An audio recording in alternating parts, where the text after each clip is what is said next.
I think in terms of the metrics, the key metrics that marketers, B2B marketers should look at, I think it should be, new leads that have come into the organisation. So new leads that are defined by whatever quality scoring that's agreed by all stakeholders. It should also look at those leads that have then converted and why those leads have converted in really simplistic terms, the organisations and the brands. And then it should look at the closed business. If I was to give 3, they would be the 3 that I would, recommend that they share with the organisation. There's a whole long list of things that you can measure marketing with, and the big mistake organisations make is to have too many metrics.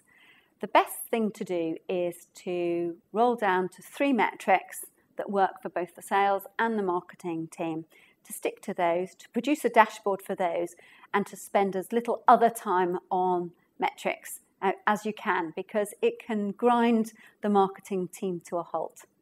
The top 3 metrics I like to measure are revenue. Pipeline is a difficult one because deal sizes vary so much, number of deals vary so much, and so the end result is really important to track.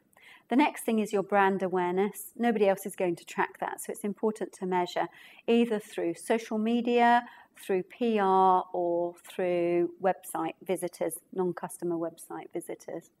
And finally, I like to track the number of influencers.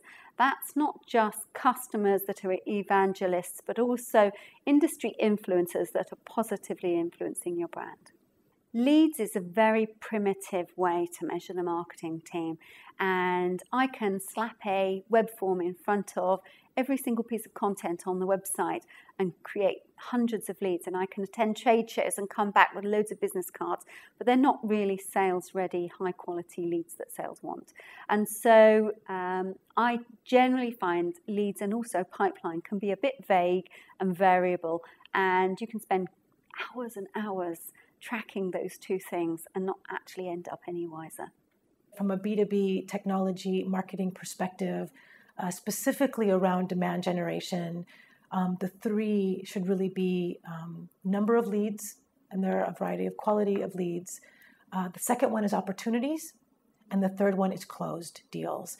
So that actually 2 of those 3, a lot of marketers might consider sales metrics. But I mean, this kind of goes back to the revenue performance management and what the objectives are. Salespeople do not care about leads. They don't care about the quantity of raw leads, qualified leads. You can have a dozen metrics within your marketing leads metrics nomenclature. And really at the end of the day, all salespeople care about are opportunities. So the quantity versus quality issue, the channels issues, everything marketing can do, as long as you can get sales opportunities, they're happy. With these tools, there is a proliferation of analytics and the ability to create lots of charts and lots of dashboards and the like. With the tools, again, it comes down to measuring the key things you want to measure. I've seen a lot of dashboards where there are so many tables, so many figures, so many kind of whizzy graphs and what have you in dashboards, that means that you're ultimately confused by what you see and you can't analyze it, and you can't then take a decision based on that data. So I think you can overanalyze the information.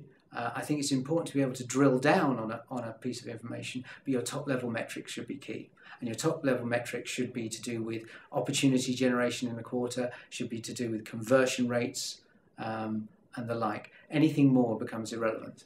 3 things I would say that are important about metrics, right? The first thing that's important about metrics is they've got to be relevant to the rest of the business. So you don't have to justify something that the rest of the decision-making team don't care about. The second thing for me about metrics is that they have to be agreed in advance with your agency, with the rest of your team, so there are no surprises. The third thing, I think, is things like trackbacks. So you need to know, before you launch a campaign, put a piece of collateral out there, whatever it might be, and as sophisticated as it might be, so that you know what the audience are doing with that piece of content and how they're reacting to it.